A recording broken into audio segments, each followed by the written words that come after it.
എൻ്റെ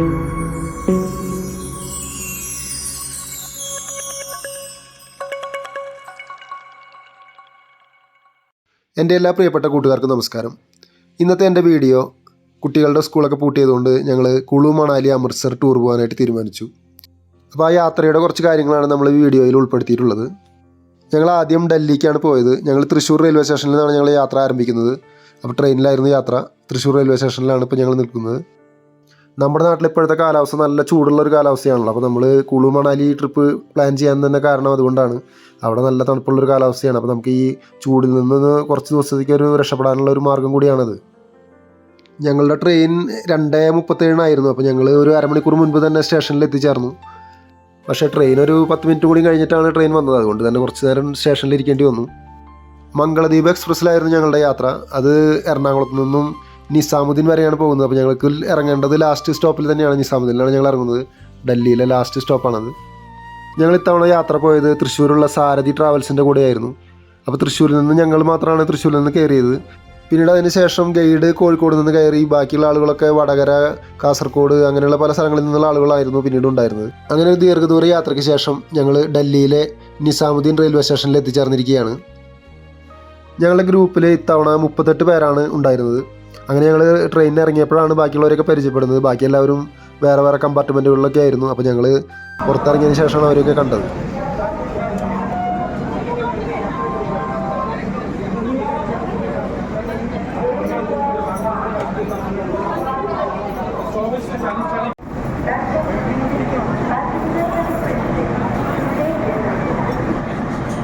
വളരെ വലിയൊരു റെയിൽവേ സ്റ്റേഷൻ തന്നെയായിരുന്നു നിസാമുദ്ദീൻ റെയിൽവേ സ്റ്റേഷൻ.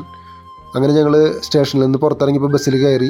ഇനി ഞങ്ങൾ ഇവിടെ നിന്ന് മണാലിക്കാണ് യാത്ര.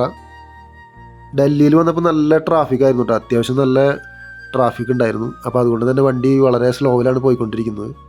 ഡൽഹിയിൽ നിന്ന് ഏകദേശം ഒരു 550 കിലോമീറ്ററോളം മണാലിക്ക് യാത്രയുണ്ട്. നമ്മളവിടെ അകലെ ഒരു മലമാതിരി കാണുന്നുണ്ടല്ലേ, അത് വേസ്റ്റ് ഇവിടെ കൂട്ടിയിട്ടിട്ട് ഉണ്ടായിട്ടുള്ളൊരു മലയാണ് കേട്ടോ കാണുന്നത്. അത്രയേറെ വേസ്റ്റ് ഇവിടെ ഉണ്ടെന്നുള്ളതാണ് നമ്മളിപ്പോൾ ആ മല കാണുമ്പോൾ മനസ്സിലാവുന്നത്. അതിൻ്റെ എന്തെങ്കിലും പ്രോസസ്സിങ്ങോ പരിപാടികളൊക്കെ ഇവിടെ നടക്കുന്നുണ്ടോ എന്നുള്ളത് അറിയില്ല. എന്തായാലും വലിയൊരു മലയാണ് ആ കാണുന്നത്. ഇന്ത്യയുടെ വടക്കേറ്റത്തുള്ള സംസ്ഥാനമായ ഹിമാചൽ പ്രദേശിലാണ് ഈ മണാലി സ്ഥിതി ചെയ്യുന്നത്. വളരെ വലിയൊരു ടൂറിസ്റ്റ് കേന്ദ്രമാണ് ഈ മണാലി. ഒരുപാട് സിനിമകൾക്കൊക്കെ ലൊക്കേഷനായിട്ടുള്ള ഒരു സ്ഥലം കൂടിയാണ് മണാലി. സാധാരണ ഇവിടെ യാത്രക്കാർ വരുമ്പോൾ ഷിംല, കുളു മണാലി അങ്ങനെയുള്ള പാക്കേജാണ് എടുത്തിട്ട് വരാറ്. ഞങ്ങൾ ഇത്തവണ വന്നത് കുളു മണാലി അമൃത്സർ പാക്കേജാണ് ഞങ്ങൾ വന്നിരിക്കുന്നത്.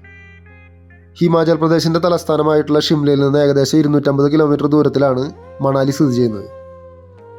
ഞങ്ങൾ ഇത്തവണത്തെ യാത്ര 8 ദിവസത്തെ പ്രോഗ്രാമാണ്. തിരിച്ച് ഞങ്ങൾ ഫ്ലൈറ്റിലാണ് പോകുന്നത്. അതുകൊണ്ട് തന്നെയാണ് 8 ദിവസം കൊണ്ട് അവസാനിപ്പിക്കാൻ പറ്റിയത്. അല്ലെങ്കിൽ നമ്മൾ വീണ്ടും 2 ദിവസം കൂടി വീണ്ടും ട്രെയിനിന് വേണ്ടിയിട്ട് നമ്മൾ ചിലവഴിക്കേണ്ടി വരും. ഇപ്പം മണാലിയിൽ അത്യാവശ്യം തണുപ്പുള്ളൊരു കാലാവസ്ഥയാണ് ഉണ്ടാവുക. അവിടെ മഞ്ഞ് വീഴ്ചയൊക്കെ കഴിഞ്ഞു. മഞ്ഞ് വീഴ്ചയൊക്കെ ഡിസംബർ, ജനുവരി, ഫെബ്രുവരി മാസങ്ങളിലൊക്കെയാണ് കൂടുതൽ മഞ്ഞ് വീഴ്ച ഉണ്ടാവുക. പക്ഷേ മഞ്ഞ് നമുക്ക് അവിടെ കാണാൻ പറ്റും. താഴ്വാരങ്ങളിലൊന്നും മഞ്ഞുണ്ടായിരിക്കില്ല. നമുക്ക് കുറച്ച് മുന്നോട്ട് മുകളിലേക്ക്, അതായത് മലകളുടെ മുകളിലൊക്കെ പോകുമ്പോൾ നമുക്ക് മഞ്ഞ് കാണാനായിട്ട് പറ്റും. ഞങ്ങളിതിന് മുൻപ് കാശ്മീർ പോയിട്ടുണ്ടായിരുന്നു. അപ്പോൾ അന്ന് ഞങ്ങൾ പോയ സമയത്ത് ഇതുമാതിരി തന്നെ മഞ്ഞ് കഴിഞ്ഞ സമയത്താണ് ഞങ്ങൾ എത്തിയത്. അപ്പോൾ അതുകൊണ്ട് തന്നെ അധികം മഞ്ഞ് നമുക്ക് കാണാനായിട്ട് പറ്റിയില്ല. അപ്പോൾ അതുകൊണ്ടാണ് ഇപ്രാവശ്യം ഞങ്ങൾ കുളു മണാലി സെലക്ട് ചെയ്തിട്ട് വരാനുള്ള കാരണം. അപ്പോൾ ഞങ്ങൾക്ക് ഇവിടെ മഞ്ഞ് കാണാൻ പറ്റുമെന്നാണ് പറഞ്ഞത്. അപ്പോൾ ഇനി അടുത്ത ദിവസങ്ങളിൽ മഞ്ഞുള്ള പ്രദേശങ്ങളിലേക്കൊക്കെ പോകും. അപ്പോൾ നമ്മൾ പോകുന്ന വഴിയിലുള്ള കാഴ്ചകളാണ് ഇപ്പോൾ ഈ കണ്ടുകൊണ്ടിരിക്കുന്നത്. അത്യാവശ്യം നല്ല തണുപ്പുള്ള ഒരു കാലാവസ്ഥയായിരുന്നു. അത്യാവശ്യം നല്ല തണുപ്പുണ്ട്. പിന്നെ ഇവിടെ കൂടുതൽ നമുക്ക് മലകളും കുന്നുകളും ഇങ്ങനെയുള്ള പ്രദേശങ്ങളാണ് കൂടുതൽ കാണാൻ പറ്റുക. അപ്പോൾ ഈ മലകളിലൊക്കെ മഞ്ഞ് വീഴ്ചയുള്ള സമയത്ത് ഈ റോഡിലൊക്കെ ഫുള്ള് മഞ്ഞായിരിക്കും. അപ്പോൾ ഇതൊക്കെ വെട്ടി മാറ്റിയിട്ടൊക്കെയാണ് വണ്ടികൾക്ക് പോകാനായിട്ടുള്ള വഴിയൊരുക്കുന്നത് അവർ. അപ്പോൾ ഇവിടെയൊക്കെ മഞ്ഞ് വീഴ്ചയുള്ള സമയങ്ങളിൽ ഇവിടെയൊക്കെ ഫുള്ള് മഞ്ഞായിരിക്കും എന്നാണ് പറഞ്ഞത്. കാണാനൊക്കെ വളരെ മനോഹരമായിട്ടുള്ളൊരു പ്രദേശം തന്നെയാണ് ഈ മണാലി. അപ്പോൾ ഇപ്പോൾ 2 സൈഡിൽ നല്ല പച്ചപ്പൊക്കെ ആയിട്ട് നിൽക്കുന്നുണ്ട്, നല്ല ഭംഗിയുണ്ട്. അതുപോലെ തന്നെ നമ്മൾ ആ റൈറ്റ് സൈഡിൽ കാണുന്നത് ഇവിടുത്തെ ബിയാസ് നദിയാണ്. അതിവിടെ വളരെ ഫേമസ് ആയിട്ടുള്ളൊരു നദിയാണ്. അങ്ങനെ അകലെ നമ്മൾ മഞ്ഞിൻ്റെ ഒരു മല കാണാനുണ്ട് കേട്ടോ. അവിടെ നല്ല ഭംഗിയുണ്ട് കാണാനായിട്ട്. ഇവിടെ നമ്മുടെ നാട്ടിലെ മാതിരത്തെ ടോൾ ബൂത്തുകളൊക്കെ ഉണ്ട്. പക്ഷേ ഇവിടെ ഈ ടോളൊക്കെ അടച്ചിരിക്കുകയാണ്. ഇവിടെ ഒന്നും ആരെയും കാണാനില്ല. ഇങ്ങോട്ട് വരുന്ന റോഡുകളൊക്കെ വളരെ മോശമായിരുന്നു കേട്ടോ. അപ്പോൾ ഞാൻ അതുകൊണ്ട് തന്നെ വണ്ടി വളരെ സ്ലോയിലാണ് വന്നിരുന്നത്. അപ്പോൾ നമ്മൾ പറഞ്ഞ സമയത്തൊന്നും വണ്ടി ഇപ്പോൾ ഇവിടെ എത്തിച്ചേർന്നിട്ടില്ല, ഇപ്പോഴും എത്തിയിട്ടില്ല. ഇനിയിപ്പോൾ ഏകദേശം എത്താറായി എന്നാണ് പറഞ്ഞത്. ഏകദേശം മണാലിയിലെ അടുത്ത് എത്താറായിട്ടുണ്ട്. മണാലിയിൽ എത്തിച്ചേർന്ന 2 ദിവസം ഞങ്ങൾ അവിടുത്തെ ഹോട്ടലിൽ തന്നെയാണ് താമസം. അതിനുശേഷം പിന്നീടാണ് കുളു കാണാനായിട്ട് പോകുന്നത്. അതിനുശേഷമാണ് അമൃത്സറിലേക്ക് പോവുകയുള്ളൂ. മണാലിയിൽ ധാരാളം ആപ്പിൾ തോട്ടങ്ങളുണ്ട് കേട്ടോ. നമ്മൾ പോകുന്ന വഴിയിലൊക്കെ ഉണ്ട് ആപ്പിളിൻ്റെ മരങ്ങൾ. നമ്മളിപ്പോൾ പോകുന്ന വഴിയിൽ ഞാൻ കാണിക്കുക. ആ വെള്ള പൂട്ടുള്ള മരം കണ്ടില്ലേ, അതാണ് ആപ്പിളിൻ്റെ മരം. ഞങ്ങൾ കാശ്മീർ പോയ സമയത്തൊക്കെ ഞങ്ങൾ ആപ്പിളിൻ്റെ തോട്ടങ്ങളിൽ പോയിരുന്നു. അപ്പോൾ അവിടേക്ക് അന്ന് ആപ്പിൾ വിളഞ്ഞ് നിൽക്കുന്ന സമയമായിരുന്നു. അപ്പോൾ അതുകൊണ്ട് തന്നെ ആപ്പിളിൻ്റെ കൂടെ നിന്നിട്ട് ആപ്പിൾ പറിക്കുന്നതൊക്കെ ഫോട്ടോ എടുക്കാനൊക്കെ പറ്റി. ഇപ്പോൾ ഇവിടെ ആപ്പിൾ ഉണ്ടാവണ ആ സമയമായിട്ടില്ല, അതാണ് ആ പൂക്കളൊക്കെ ആയിട്ട് തുടങ്ങിയിട്ടുള്ളൂ. നല്ല ഭംഗിയാണ് ആപ്പിളിൻ്റെ തോട്ടങ്ങൾ. അങ്ങനെ ആപ്പിൾ ഉണ്ടായി നിൽക്കുന്ന കാണാനുള്ള ഒരു കാഴ്ച നല്ല ഭംഗി തന്നെയാണ്. നമ്മുടെ നാട്ടിൽ പേരയ്ക്കൊക്കെ ഉണ്ടായി നിൽക്കുന്ന രീതിയിൽ തന്നെ ഇഷ്ടം പോലെ ആപ്പിളുകൾ ഇങ്ങനെ നിറയെ മരങ്ങളിൽ, അത് പോകുന്ന വഴിയിൽ റോഡ് സൈഡിലൊക്കെ മരങ്ങൾ കാണുമ്പോൾ നല്ല ഭംഗിയാണ് കാണാനായിട്ട്. ഈ കാണുന്നതൊക്കെ ബിയാസ് നദി തന്നെയാണ്. പക്ഷേ ബിയാസ് നദിയിലൊന്നും വെള്ളം കാണാനില്ല. വെള്ളമൊക്കെ വളരെ അപൂർവം സ്ഥലങ്ങളിലൊക്കെയാണ് ചെറിയൊരു നീരുറവും മാരിയൊക്കെ ഒഴുകി പോകുന്നത് കാണാൻ പറ്റും. അങ്ങനെ ഒരു ദീർഘദൂര യാത്രയ്ക്ക് ശേഷം ഞങ്ങൾ മണാലിയിലെ ഞങ്ങളുടെ ഹോട്ടലിൻ്റെ അവിടെ എത്തിയിരിക്കുകയാണ്. അപ്പോൾ എല്ലാവരും ബസ്സിൽ നിന്ന് അവരവരുടെ ലഗേജുകളൊക്കെ ഇറക്കുന്ന തിരക്കിലാണ്. മണാലിയിലെ കൂടുതൽ കാഴ്ചകളുമായി ഞാൻ അടുത്ത വീഡിയോയിൽ വരുന്നതായിരിക്കും. അതുപോലെ തന്നെ ആദ്യമായിട്ട് എൻ്റെ ഈ ചാനൽ കാണുന്നവരുണ്ടെങ്കിൽ ഒന്ന് സബ്സ്ക്രൈബ് ചെയ്യാൻ മറക്കരുത്.